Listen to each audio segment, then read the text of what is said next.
Hello everyone. Today I am going to show this pretty new game from DVG by Stealth and Sea. I've played it a couple of times and I thought I would let you all know what I think of this game.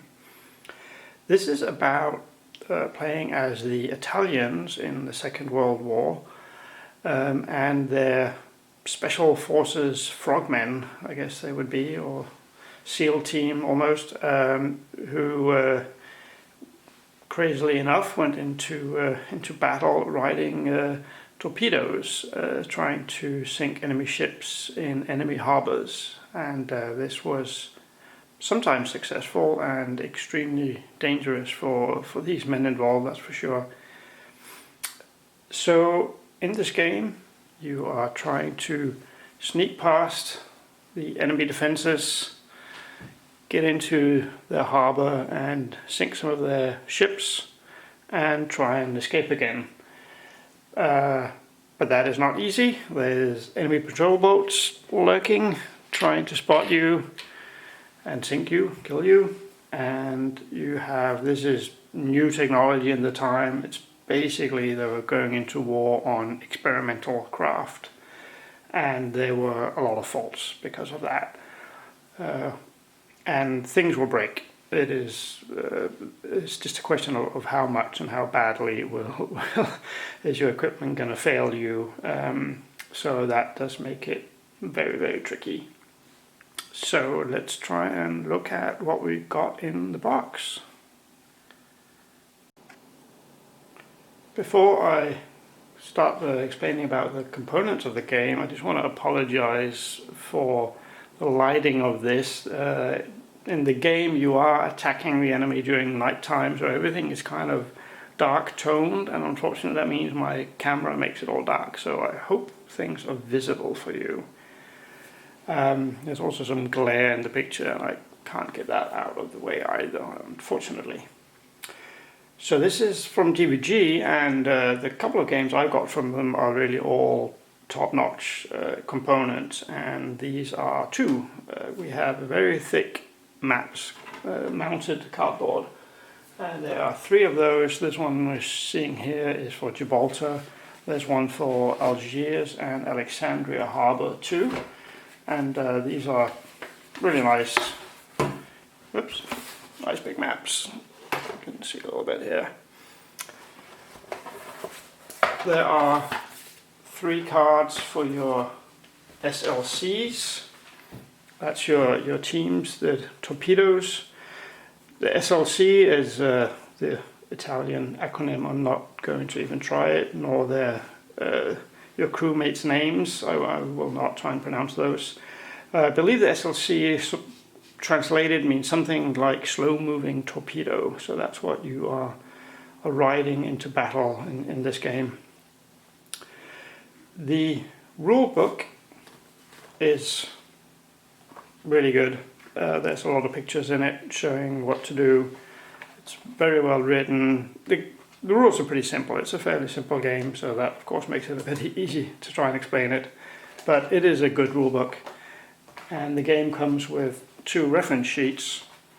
And after a very, very short time, I find that this is really all you need. I hardly use the rule book anymore. I just have these 2. And that's enough. So that's a really great addition to have this. This is all the important information. It also comes with a pretty big mission guide. So there are 9 historical missions in the game, and this guide walks through each one of them. It has the historical information about how did the real event actually go down, what happened, and then it has very detailed about how you set it up. So that is really great. And a little bit at the end about the custom campaign, which I'll get through in a moment. The game comes with quite a lot of, I think it's 80 something little tokens for the ships. These are the ships you want to sink. And then there are patrol craft. That's enemy ships trying to look out for you and sink you. Comes with some little wooden tokens for these. The red ones are your warheads, and you've got blue ones for your different components that will break down on your torpedo. There are quite a few cards in the game. These are all the fort, it's not even all the fort cards, but there are a lot of fort cards in the game. And yeah, all these things are really pretty good stuff. The only two little downsides to it is, one thing is these the ships. Oh, that was a patrol craft, but the naval vessels. This is way too small for you to see. But it's a really nice touch that they actually named each and every one of the historical ships that were present during these missions, and the little drawing of the ship, I haven't checked if they're all different, but there's certainly a lot of differences in them. So that's a nice addition. Unfortunately, they have written the names of the ships in white on a not too dark background, and I find that hard to read, and I don't think my eyes are that bad. You need good lighting to read that, and that's just unfortunate. I think if that had been black writing, it would have been easier. It's a very small detail, but it just makes it a little tricky to find the right ones. The other very minor thing are the die that came with the game. So you get an 8-sided. You have this one, it's a 6-sided, but it only goes 1 to 3, so that's to roll for your 3 teams. And then just 3 regular 6-sided die. And these, I mean, they're fine, but in the rule book and online, they are shown as different ones with a really nice font and special die that are unique to this game. So it was, I don't know, it was a little disappointing to find sort of regular die in here, but that is very minor. The game is what the game is, and the game is good. One little thing I forgot to mention that I think they could have done better is on the fault cards. So here the wetsuit fault, it tells you, so when you draw it, you have to roll a die, and the repair check is 5, so you have to roll 5 or higher to succeed, and then it doesn't have an effect. So there's a good likelihood that it has an effect. And then if it fails, it says what it does, but it actually doesn't entirely say what it does, because after playing a couple of missions, I found out I have been cheating because I hadn't looked properly at the reference sheet here, where it says that when you have a wetsuit fault, you immediately make a stamina skill check. And if you fail that, then your crew, so your crew normally is on the readied side, you have 2 action points. If they get stunned, they get flipped, and they only have 1 action point. And I think it's a shame. Why isn't that written? There's plenty of space here. They could have written, so fail, what do you do, and roll a stamina check. I think that it makes sense. I don't know why they didn't put that there. Just makes it easier to remember what actually happens when you draw these. And I'm going to have to look through and make sure that I haven't missed other ones like that. The setup of the game is pretty quick. I have got my tokens in a DVG token tray. I'm glad I got that with this game. It really helps to set this up. I might not be able to see, I sorted all my ships by point value and alphabet to make it faster to find the right ones. I would say that it takes 15-20 minutes to set up the game, something like that, and the actual game is really fast paced. It's a relatively simple game, but it's nice and fast, and so playing the actual mission takes probably about an hour, I would say. It needs a little bit of space. This is on my trusted 2x3 foot board I have it on, so I can move it around the house, and it fits nicely on that, so that's good. It's not too big, not too small. And let's look at the actual gameplay. So during the game you are controlling your 3 SLCs into the harbor to try and sink the ships. The game is played in 30-minute turns, and you only have 6 hours to complete your mission, and that really isn't that long. Each turn you get to choose whether you want to stay on the surface, which makes it much faster for you to get anywhere, but there's a much higher risk of getting spotted and killed. So that is pretty dangerous. You can also submerge, which takes longer to get anywhere, that's for sure. During each turn you have 2 actions, so it's pretty much everything is an action, like to turn your torpedo and to move, or to get through harbor defenses, the torpedo nets, and to dismantle your warhead and attach it to a ship. That's all these actions. And each turn, so you have 2, and then if you do one action, then you have to roll a die. So there's a risk that you might not actually complete it, and then you can't do anything. You can also spend both of your actions on one thing to make sure that you actually succeed. So that's a choice you've got to take. Do you hope to be able to do 2 things, or do you want to be sure to do just one thing? Then each turn you also check for faults. These were, as I said, experimental craft really, and a lot of things went wrong. So you draw from the fault deck, and these are made up, so there is a technology tree basically throughout the campaign, and that's also based on the historical facts that the equipment got better and better through the years. And so the fault deck changes for each mission. So the likelihood of things going wrong are smaller later on in the game. But later on in the game, the enemy is also better at spotting you. So there's a bit of a trade-off there. So you check for faults, and you will get faults, that's for sure. And you can just hope that you manage and can complete your mission despite that. Then each turn you also check for the harbor defenses. They will try and spot you. If you get spotted, you get a little yellow marker on you, and then the enemy patrol craft will try and move in for the kill, basically. It's a really nice, fast-paced game. As I said, I don't need the rule book anymore. The reference sheet is enough, and you just go through these different stages. So each turn is really nice and quick. The thing I really like in the game is the alert deck. So the alert deck is, instead of rolling die for the harbor defenses to see if they've spotted you, you draw cards from a deck, and they are numbered from 2 to 12.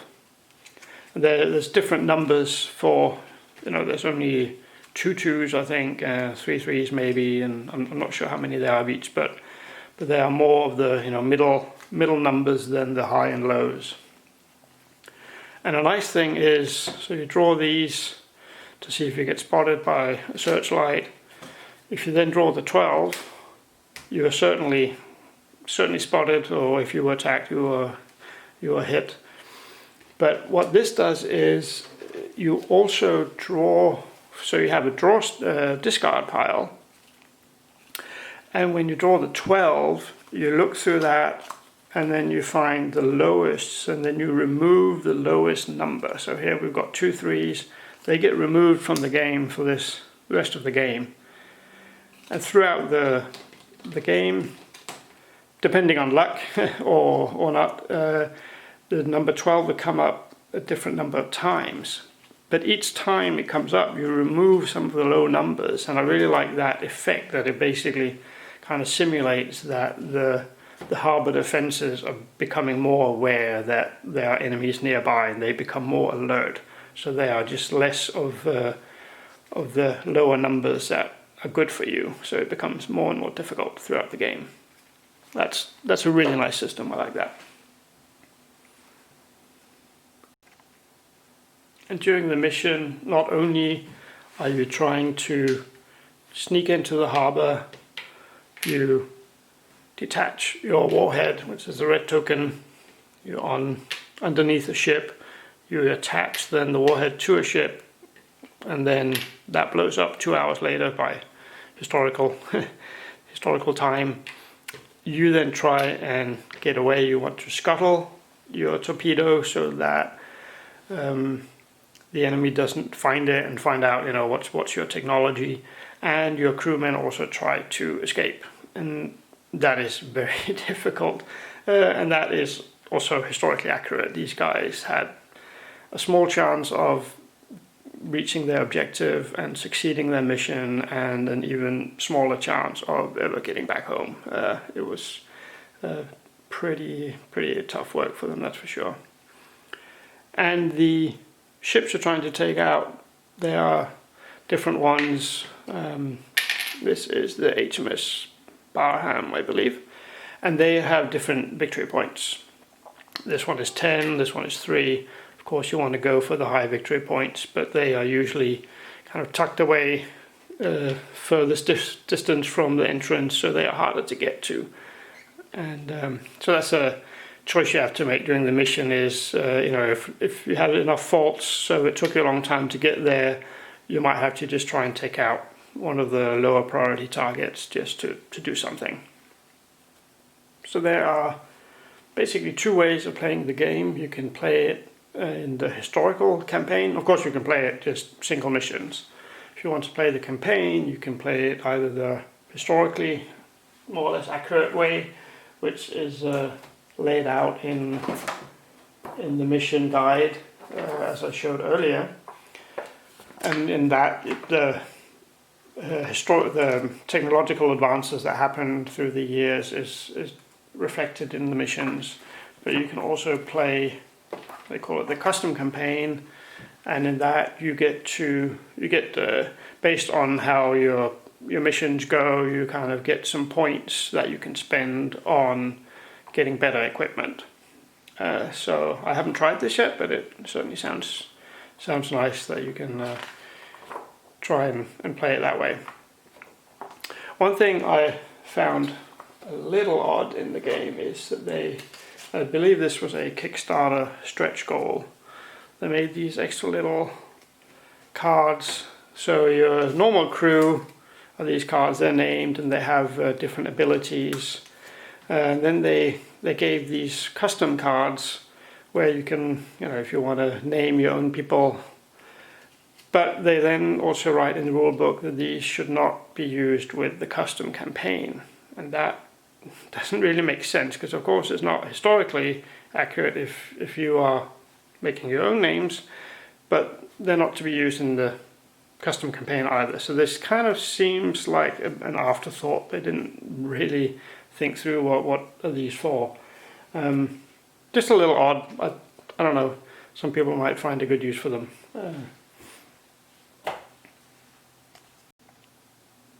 So my thoughts on this game. It seems really well researched. It's a funny little niche of World War II. I knew very little about this. They came out as a stretch goal on Kickstarter, I believe.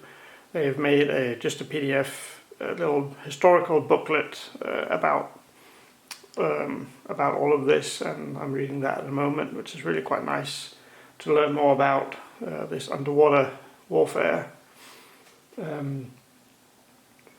It's a really fun and fast-paced game. As I mentioned earlier, when each turn is really quick, there's few things you have to check for, and it just has a nice pace to it, which helps to kind of increase the tension of are you going to get away from all these patrol craft that are very quickly honing in. If you're spotted, you can end up with up to the maximum of 3 of these patrol craft sitting on top of you, making life very, very difficult. The AI, for, if you can call it that, for the patrol craft is really nice and simple. You have the different harbor defenses that try and spot you if you're spotted. If you get spotted, the patrol craft just moves towards you. and if there's if you've moved away from one of these patrol craft, then there's a little diagram here. You roll the 8-sided die to see which way it moves. If it moves away from your guys, then it can kind of enter the game later on again. It works really well. It's simple and it's fast. There are it's kind of limited, your choices, sort of, you know, do you stay surfaced or do you submerge, and your choice of actions, because it's so specific what you're trying to do, so there's not a whole lot of choices really for you, but it's okay. The amount of luck is pretty high in this game. It depends a lot on the fault cards that you draw. Is that, you know, I've tried that it was best that one of my 3 SLCs just got hammered with faults, and then, you know, that one has just failed its mission, but the other 2 kind of lucked out and were able to actually get into the harbor and complete the mission, I believe. And then of course the alert deck is also just luck with are you spotted or not. So there's quite a lot of luck involved in the game. So that's a factor if you like that or not. And it can be frustrating with the especially the faults that just happen all the time. You finally get all the way into the harbor, you're sitting underneath the ship you want to try and sink, and then you draw a warhead fault, so you can't attach your warhead to the ship, and that can just be extremely frustrating, but that's kind of also just part of the game. So there is that factor, whether this is a game for you or not. And that I haven't played all the way through the campaign, so your equipment does get better, and you then have less faults, so hopefully things get a little bit better, but then the enemy defenses will also get better, and that will also make life difficult. The replay value of the game, I mean, it's only 9 missions, and then you can do the custom campaign, so I guess it's kind of I don't know if you can put a medium on that. It's not got huge replayability, I think, but enough to keep you occupied for a while, and it really overall is a nice, fun, and again, I've said it before, fast game with quite a unique aspect of World War II that I had heard very little about. So I certainly recommend this game by DVG, and I hope you found this video useful, and if you get the game, I really hope you enjoy it. See you later.